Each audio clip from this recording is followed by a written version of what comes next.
Hello everyone. This is our final project on DCE 25 about this is about visitation on private business establishment. So ang napili naming establishment or store ay RBB Gas LPG Trading.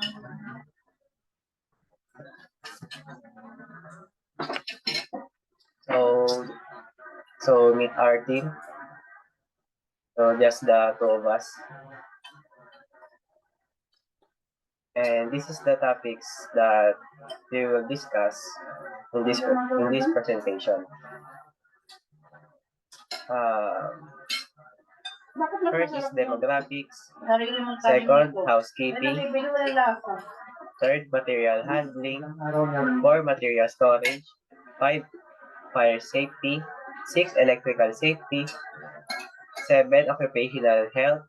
And 8, observation and solution about doon sa aming binisit na establishment. So, first topic ay demographics. So, sa demographics, meron A, number of population. So, based on our interview with the owner, the maximum capacity of their store is just minimal.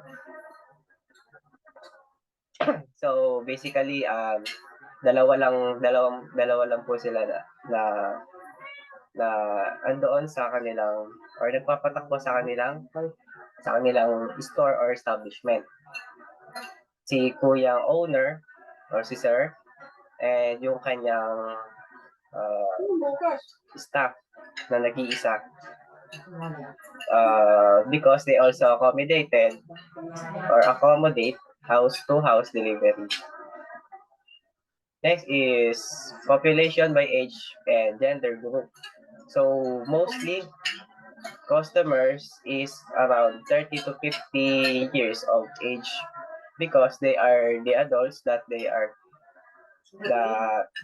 typically responsible for household or business decision related to LPG usage.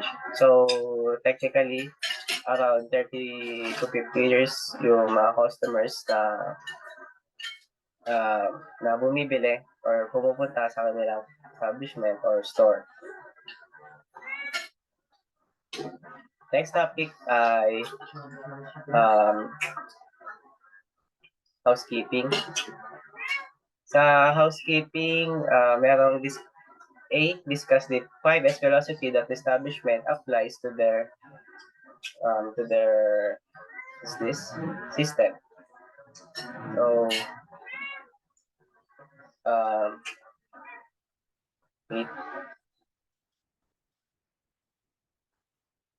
wait now. So first is sa 5S meron tayong first sorting. This includes categorizing different types of LPG cylinders or tanks, disposing of damaged or expired equipment, and maintaining clear pathways for customer access and safety. So basically, yung sorting ay yung pagsusort ng mga LPG tank cylinder sa different types, no, para ma-identify ni owner kung ano yung mga types ng tanks at LPG para madali lang kunin, ganun. And also sa mga equipment, sinasort din nila para mapadali yung pagkuha ng mga equipment. Next is setting in order. We observe that this could involve clearly labeling different types of LPG cylinders or tanks, establishing designated storage areas for various products, and ensuring that safety equipment such as fire extinguisher and emergency shut-off bulbs are easily accessible and clearly marked. So nagsiset in order sila ng mga products nila sa isang designated areas or storage para sa mga product para ma-ensure yung safety ng mga equipment and also the products. such as equipments like fire extinguisher and some emergency shut-off bulbs. Next, third sa 5S po ay shine. So based from them, it would involve regular cleaning of the store premises, including storage areas, filling station, and customer service areas. It also includes conducting routine inspection to identify and address any potential safety hazard or maintenance issues promptly. So basically nililinis nila yung yung mga equipment nila, no? Or yung area of ng pinagtatrabahuhan nila para hindi naman or para naman maging kaaya-aya sa mga customers yung kanilang service areas. And also maiwasan yung possible minor injuries. Next naman pang-apat sa 5S, standardizing. Also, they said that standardizing could include developing standardized procedures for refilling LPG cylinders or tanks, conducting safety inspections and trainings, tap on proper handling and emergency procedures. Standardization helps ensure consistency and efficiency in operations while also promoting safety. So, standardizing, basically, ito yung pagtitrain ni owner sa kanyang staff sa proper handling or proper procedure na sa kanilang work inside the establishment or store, so that ma-ensure yung consistency and efficiency ng operation while napopromote at the same time yung safety. Next, last sa 5S ay sustaining. Also, they are required to do regular training and reinforcement of safety protocols with staff, conducting periodic audits and inspection to ensure compliance with safety regulations and soliciting feedback from customers and staff to identify areas for improvement. So, si Kuya owner, tinutulungan niya yung staff niya para ma-sustain yung pagka-conduct ng safety measures sa loob ng kanilang establishment. So para and also humingi sila ng feedback sa mga customers and also staff to identify the possible areas na kinakailangan ng improvement. Ganun po, no? So next, discuss how they implement those 5S philosophies. So based from our interview with the owner, also the manager, they implement the 5S philosophy in their store by carefully planning, training, and ongoing commitment to maintaining a clean, organized, and safe workplace.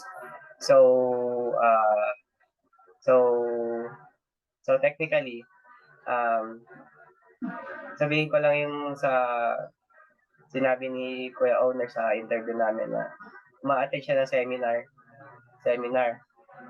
So, yung natutunan niya sa seminar, i-apply niya tuturo niya sa staff, no? Para syempre makapag-plan ng maayos and also makapag-commit doon sa maintaining and also clean, organized, and safe na working area inside the establishment. Next is material handling. Discuss the most common lifting guidelines they apply to their process or system or process.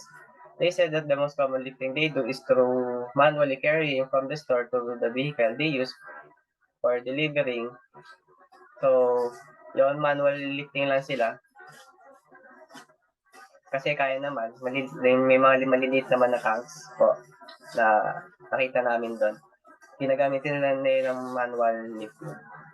That before they do this, they are required to undergo some trainings and techniques in manual lifting.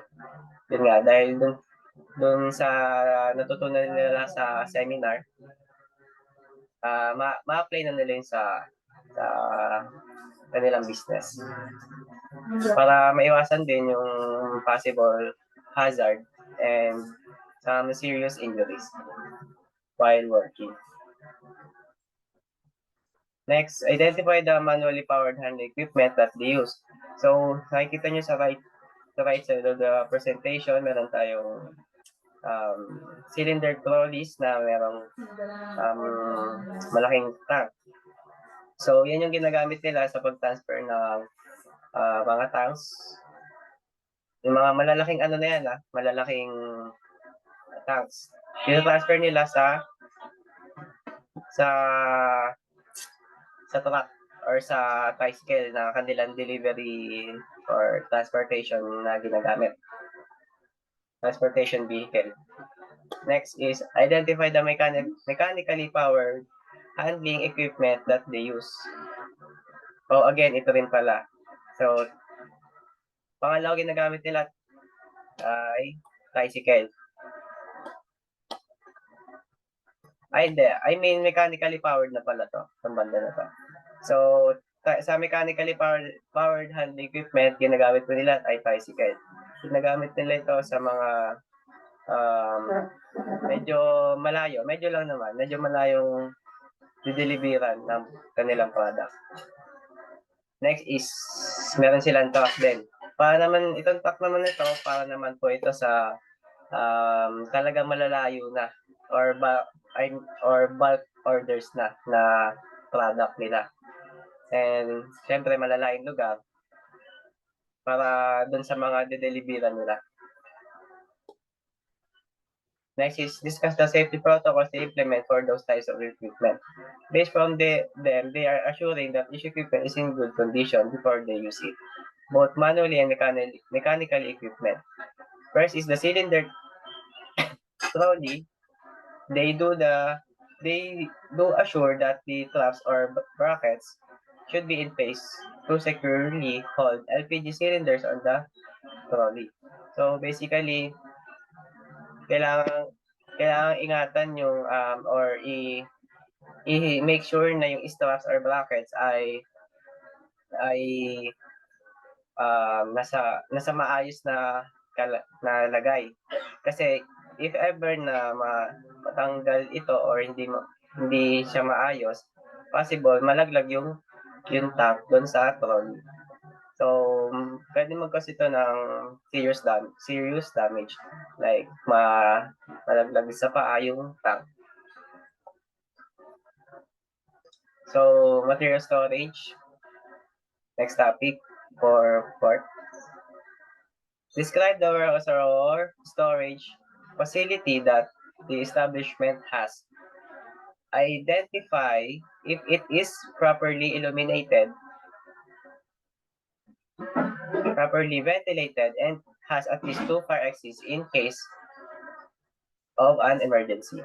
So, based from what we observed, their facility is properly illuminated and also properly ventilated, but lacks when it comes to fire exit since it is a open area. So technically, kung makikita nyo sa left side ng ating slide, napansin ko na wala silang presentation. I mean fire exit. Wala silang fire exit kasi open area na sila, no? So ang magsisilbing fire exit nila ay yung pinaka main entrance kasi masyado naman siyang open. Next naman sa ventilation, for me it is properly ventilated kasi nga open area naman yung kanilang establishment or store. That's why I think na that is properly ventilated. Next naman po is yun, fire safety. So, next is number 5, which is yung fire safety. So, identify the early warning device that they incorporate into their facility Example, smoke detector, fire alarm, or etc. etc. So, napansin po namin doon sa kanilang establishment na mga detector or mga warning device is unang-una is yung gas detector. So, gas detector na ito is ginagamit para ma-detect ang gas. So, pag merong leakage ang isang tangke or isang LPG gas is madedetect niya na magko-convert para mag-ring siya or ma ma ma-alarm ang mga employees or yung mga staff para hanapin kung ano yung nagli-leak na LPG. So, ang laking helps ng gas detector para sa LPG business. So, next slide is fire safety. B, identify the fire safety equipment that they will use in case of fire outbreak. So, example, fire extinguisher, fire hydrant, etc. So, meron po silang mga naka-ready na, always ready na mga fire extinguisher as you can see sa picture, and meron din po silang fire blanket na maaari nilang magamit in case na magkaroon ng sunog na maliit lang po naman. So, unang-una yung fire extinguisher na ginagamit nila pag merong mga small small fire na nagsisimula or pag may nasusunog na mga bagay or mga wire or even though sa tangke, yung ginagamit nila is yung fire blanket na kung makikita nyo, meron sila dyan na balde na may lamang tubig, and oras na magkaroon ng liyab or magkaroon ng fire sa isang tangke is i-coveran lang nila ito and mawawalan ito ng oxygen. So, pag walang oxygen, walang fire. Next slide is fire safety.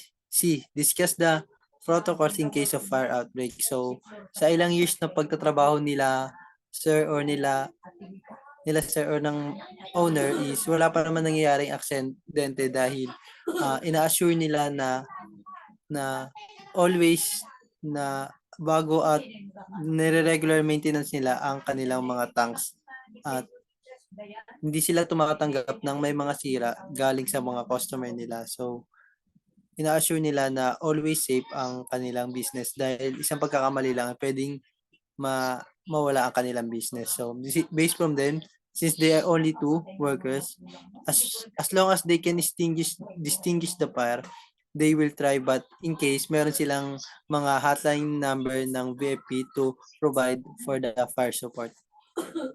Next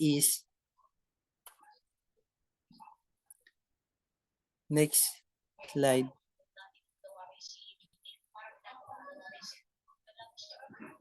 Next is fire safety. So, discuss their training program for fire safety. So, based from the owner, before they establish their business, they are required to attend some seminars about introduction to LPG properties and fire safety. So, in-interview namin si Kuya and sinabi niya na bago nila ma-establish ang kanilang business, which is LPG, kinakailangan nilang malaman ng mga small details about LPG. So, ang LPG, based sa kanya is naglalaman ng butane and propane na very hazardous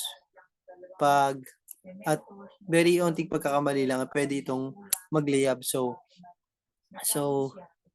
ang isang LPG is based sa kanya is nagkakaroon malakas ang pressure nito, which is 100 to 200 PSI o na maaari pang malakasan kung papabayaang bukas. So, dahil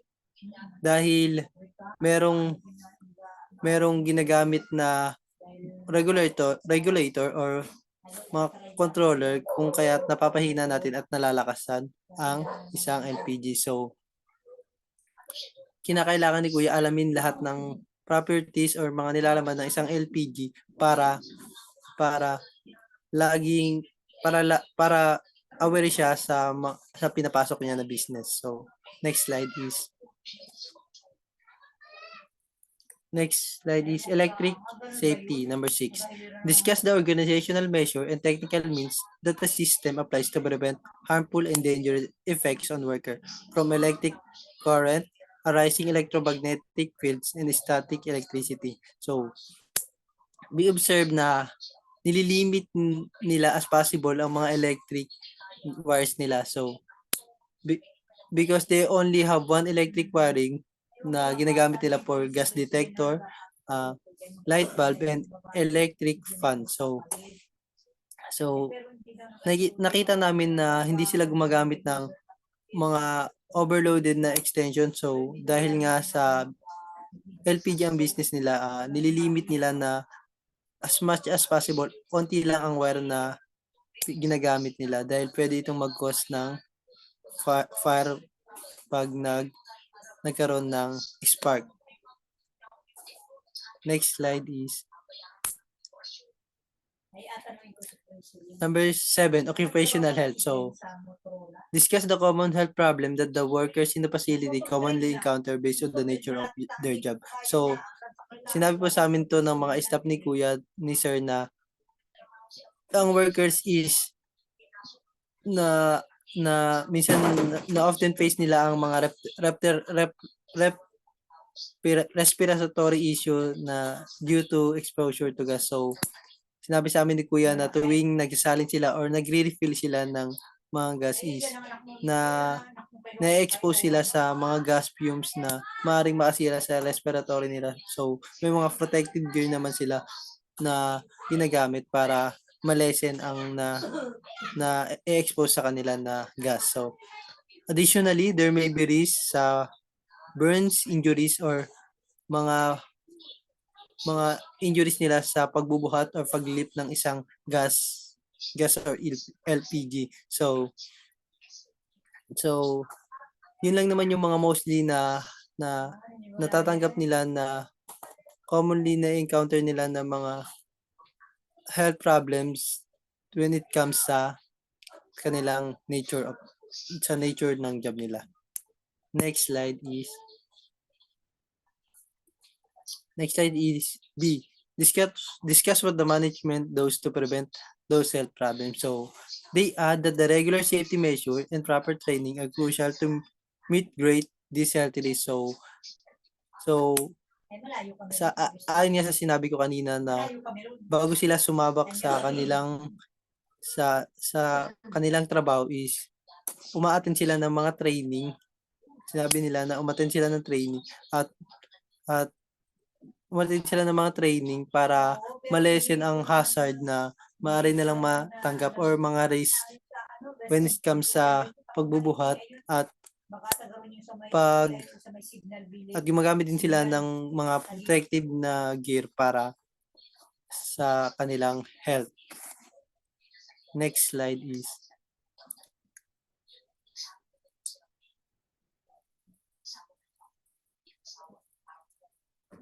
C. Discuss the assistance program that the management teams gives to the worker. So, their management cover financial assistance. So, sinabi ng manager or ng owner na nagko-cover daw sila ng financial assistance na magagamit ng mga workers nila o since dalawa lang sila ng staff niya na when nangyari ang injuries sa oras ng kanyang trabaho. So, may be implemented to support workers in case of accident. So, the management also nag-offer din sila ng educational na training or pagtuturo sa mga hinahire nila na tauhan para maiwasan ang mga injuries or accident na maaaring mangyari when nagbubuhat or nagsasalin sila ng gas. So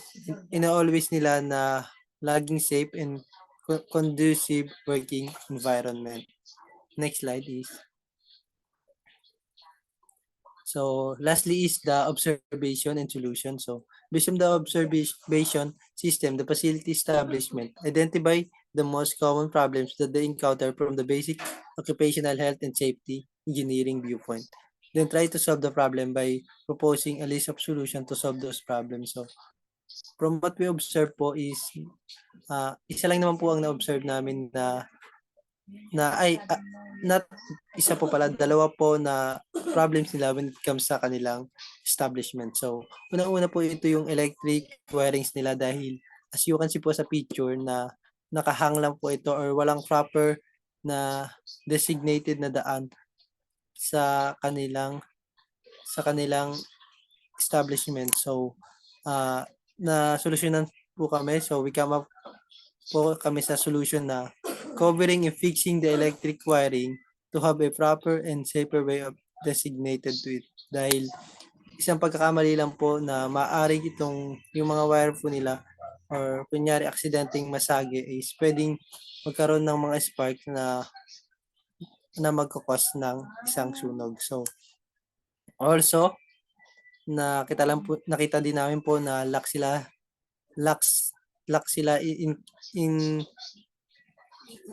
in the equipments na ginagamit nila sa paglilift and pagta-transport ng LPG, but sinabi naman nila na since maliit lang naman yung kanilang small lang naman yung store nila, is kaya na nila ito i-handle by manual lifting dahil meron din naman silang mga cylinder, trolley and mga vehicle na magagamit sa kanilang pagdi-deliver. So, dito na po nag-end ang aming presentation. So, makikita nyo po ang documentation video next slide ng aming interview.